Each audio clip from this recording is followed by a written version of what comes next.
We continue now at the top of Daf Mem Aleph Amid Beis in Meseches Gitin. This is Gittin Daf 41b. The Mishnah continues to discuss an individual who's half Eved and half Ben Chorin, and Beishamai say, in terms of who he's going to marry, he can't marry a Shifcha because he's half free, and Bas Chorini, after he can't marry a free Jewish woman, Shekvar Chetzio Eved, because he's half an Eved.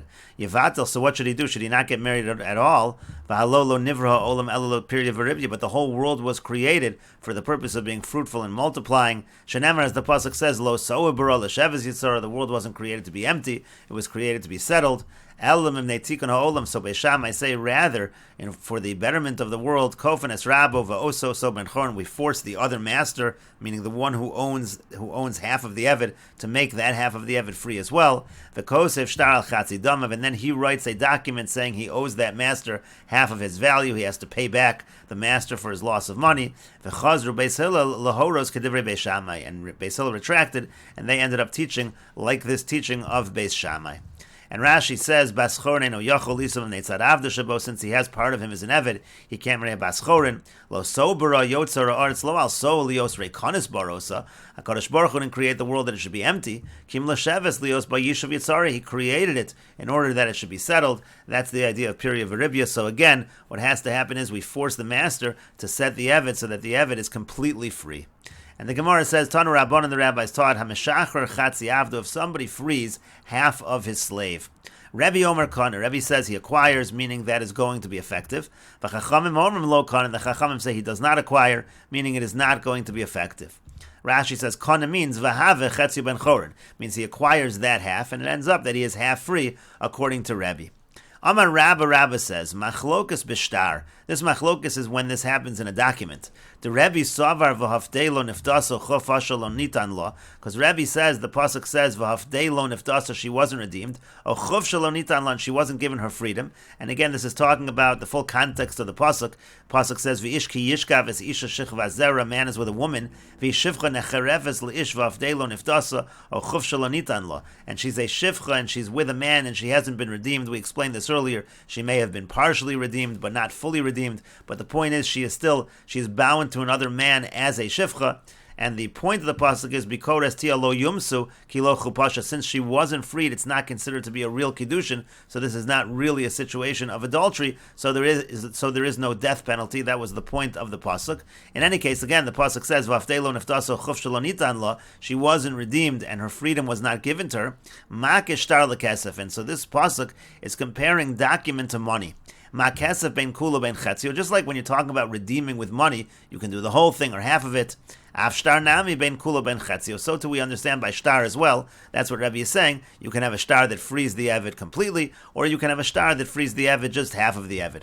The Rabbanan gamri lo lamisha. Now the Rabbanan, they learn it. There's a gzeira shava. It says law over here, and it says law by isha, and they learn out from a wife. Ma isha chetziolo. Just like when it comes to a wife, there's no concept of divorce halfway. Af Eved nami chetziolo. So too when it comes to an Eved, there is no concept of giving this shtar and freeing the Eved halfway. But the Gemara continues, Aval Bekesa, but let's say it does come to a situation of money. Let's say you have a situation not freeing the Eved with a shtar, but redeeming with money, so there wouldn't even be a machlokas. There, Divrei Hakol, Kana, in that situation, everybody agrees, like what Rebbe said by a shtar, everybody agrees that he does acquire, it is possible for the Eved to go half free. And Rashi explains, Vavdei lo nifdasa degabe shivcha charufa ika de dorish lei bepeduya ve'ena peduya lekamon. As we said already, by shivcha charufa, there are those that darshan that she was redeemed, but not fully redeemed. Later on, we'll say that. Of Meseches Krisas, chetzia shivcha vechetzia baschorin. In Meseches Krisas, it talks about maybe she's half a shivcha and half baschorin. Ustam pediya bekesef uveshav kesef. And when we use the word redemption, that generally is going to be money or something that is the equivalent of money. So that's what we're talking about. That's what we're discussing over here. We're talking about the redemption of this shivcha. And then chufsha lo nitan lo. Then it says that she wasn't given her freedom. Hainu shtar. So chufsha, the freedom, refers to the stars. The point over here is that when the pasuk says v'avdei lo nifdasa, that is an allusion to the idea of being redeemed with money, a slave being redeemed with money. When it says chufsha lo nitan lo, that's an allusion to the idea of being freed with a star. To gamar lo la meisha, that's learned out from the word law. Again, chufsha lo nitan lo, we learn out from isha. That's a reference to a star. And so the Gemara said, Ma kesef ben kulo ben chetzio. Now, just like by kesef, that was the idea that we compare shtar to kesef. That's what Rebbe holds. Just like by kesef, it could be full or it could be halfway. Could yolef mi v'hafdei lo nifdasa, like we just said. V'hafdei lo nifdasa can mean redeemed but not fully redeemed. It means to say that it could be fully or it could be halfway. And so therefore, Rebbe says the same thing is going to be true with shtar.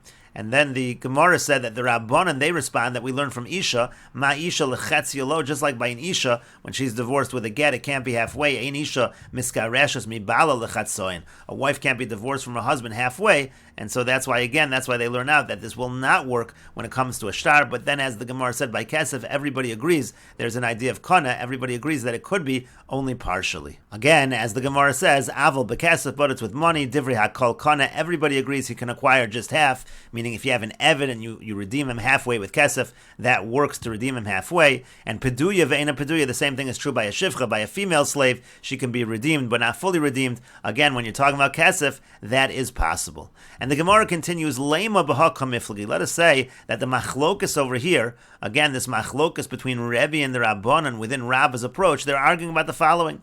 The Mar Savar Hekesha Adifa, or Mar Savar Gzer Shava Adifa. One says it's better to learn from a Hekesh, meaning to say Rebbe holds that we're comparing Kesef to Shtar, that's a Hekesh. It's better to learn from a Hekesh. And the Rabbanan, they say, no, Gamri Lo La Meisha, it's better to learn from a Gzer Shava.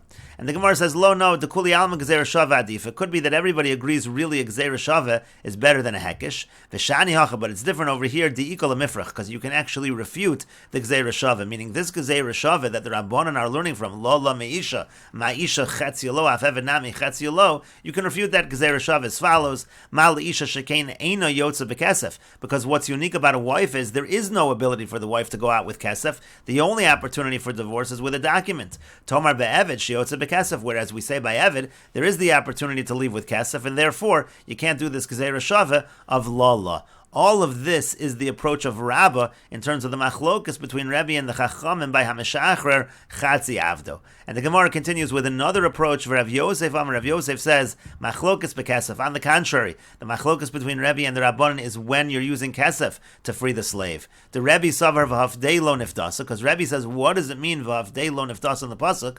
Peduya vein, and peduya, it's exactly what it means. It means redeemed but not fully redeemed. You see this idea of using kesef to partially redeem an eved. For Rabbanan Sabri, but the Rabbanan hold Dibra Torah Kolashon B'nei Adam. When it says V'aftei lo nifdasa, that's just the normal way of speaking. It doesn't have any significant meaning in terms of this concept of partial redemption. Avol b'shtar, but according to Rav Yosef's approach, if you try to free half a slave with a shtar, Divrei Hakol lo kana. Everybody agrees that will not acquire. You can't half free a slave with a shtar. And the Gemara continues, Meisvei, we have the following question. HaMeshachar Chatzi Avdu B'shtar. In this brayse it says explicitly, if somebody frees half of his eved with a shtar, Rebbe Omer Kana v'Chachamim Omer Lo Kana. Rebbe says it is a kinyan, and the Chachamim say it is not a kinyan. This is exactly Rabba's approach to the machlokas. The machlokas is specifically by a shtar. And the Gemara says, Tiyufta de Rav Yosef Tiyufta. The Gemara says, is this a refutation of Rav Yosef? And the Gemara says, yes, let this be a refutation of Rav Yosef. Meaning to say, Rav Yosef's approach, that they're not arguing by shtar, is refuted. Because here in this brayse, it is clear that they're arguing by shtar. But the Gemara continues, B'shtar hu depligi. So we see from this brayse that they are arguing by shtar. Avol b'kesef lo pligi. But do we make the inference further and say that by kesef there is no machlokas? Lema tehave tiyufta de Rav Yosef petarti, and then it would be a refutation of Rav Yosef in two ways. Because not only did Rav Yosef say that the machlokas is not by shtar, but he also said that the machlokas is by kesef. And here the implication is there's no machlokas by kesef. And the Gemara says to that, Amar loch Rav Yosef can say to you, pligi b'shtar v'huadin b'kesef. It could be they argue by both. It could be they argue by shtar, whether there's a concept of the slave going half free, and they also argue by kesef if there's a concept of the slave going half free. And maybe the reason why this brayse has them arguing by shtar, that tells you the strength of Rebbe, that even by a shtar, Rebbe says that it works to go half free. And the Gemara says, why not go the other way? Why shouldn't the brayse have the machlokas by kesef to show you the strength of the Rabbanan, that even by kesef there's there's no concept of going half free, and to that the Gemara says koach dehetera adifle. The Brisa wants to bring the koach of heter, meaning the koach of permissibility. That's stronger. To say that Rebbe goes so far as to say that it works, that it's effective to free a slave halfway with a shtar, that is a stronger position, a stronger point to make, and therefore that's why the Brisa brings the machlokas specifically by shtar. And the Gemara continues, Tashma, coming here the following proof. The Brisa says, V'hafdei, it says in the pasuk V'hafdei, again talking about this Shivcha Charufa, Yachol Akol, I might think that she was redeemed completely. Talmud Lomar Lo Nifdasa, but the pasuk says she was not redeemed. Ilo Nifdasa, Yachol Akol, if it says she wasn't redeemed, maybe she wasn't redeemed at all. Talmud Lomar V'hafdei, the pasuk says she was redeemed. Hakeitzad, how so? Peduya ve'ena peduya. It means to say she was partially redeemed. Bekesef uveshava kesef, and we're talking about with money or the equivalent of money. Again, the idea that a slave can be partially redeemed with money. V'ein li'ela bekesef. Now I only know that you can use kesef to free a slave. B'shtar minayin, how do we know there's a concept of freeing a slave with a shtar? Talmud Lomer v'avdei lo nifdaso chufsha lo nitan lo. It says again chufsha lo nitan lo. It uses the word lo. Ulahalon hu omer v'chasav lo sefer krisis, and by divorce it uses the word lo. Malahalan b'shtar avkan b'shtar. Just like over there, there's a document. So too by an eved can be freed not only by redeeming the eved with money, but also with a shtar, with a document. Ein li ala chetzio b'kesef o kulo b'shtar. I only know you can do a partial redemption with money or a full freedom with a shtar. Chetzio b'shtar minayin. How do we know you can even half free a slave with a shtar? Talmud Lomer v'hafdei lo nifdaso chufsha lo nitan lo. The pasuk puts redemption next to chufsha lo nitan lo. Ma'ke shtar lekesef. That's a comparison of shtar and kesef. Ma'kesef ben kulo ben chetzio. Just like kesef, it could be fully, it could be halfway. Av shtar nami ben kulo ben chetzio. So too by shtar, it could be fully or it could be halfway. And the Gemara says, B'shalom al Rav Yosef. I understand how to interpret this brayse according to Rav Yosef. Basar di Tosef, after he was refuted, meaning after Rav Yosef was refuted, he said the machlokus between Rebbe and the Rabbanan was by both shtar and kesef. So Hamani Rebbe. So who's the author of this brayse? Rebbe he. It's going to be Rebbe, meaning Rebbe holds that both by kesef and by shtar you have this concept of half freedom. This entire brayse is Rebbe. Elul Rabba, but according to Rabba, Reisha Divrei Hakol v'Seifa Rebbe. It comes out that the Reisha, the idea of half freedom by money, that everybody agrees to, and then the Seifa, which talks about being half free with a document, that's only going to be Rebbe. Amar Lach Rabba will say to you, what's the problem? In yes, Reisha Divrei Hakol, the Reisha everybody agrees to, v'Seifa Rebbe, but the end of the brayse is just Rebbe's opinion that there's a concept of being half free with a shtar. Ravashi says Rebbe. He just say the whole brayse is Rebbe. In other words, Rebbe, everything in the brayse Rebbe agrees to. It happens to be that the beginning of the brayse, according to Rabbah, also the Rabbanan agree to, but certainly within Rabbah's opinion, Rebbe agrees to everything in this brayse. So simply say the entire brayse is Rebbe. Elamas nisan de katani. But the Gemara says, what about our Mishnah, which says mishachatzio eved v'chatzio ben chorin? Talks about a situation of a half slave, half free individual. B'shalom al Rabbah. Now I understand how you can have someone who's a half slave, according to Rabbah. Muki lo bekesef v'divrei hakol. Simply say that we're talking about he's half freed by redeeming him halfway with money, and everybody agrees to that concept according to Rabbah. Elul Rav Yosef, but according to Rav Yosef, the concept, whether it's by money or a shtar, is a machlokas tanoim. So lema Rebbe hivelo Rabbanan. Do we say that our Mishnah is Rebbe and not the Rabbanan? The only way we can come up with a situation of being half free is according to Rebbe, according to Rav Yosef. And the Gemara says not necessarily. Amar Ravina says, and we will continue with this discussion in the next video on Daf Mem Beis Amud Aleph.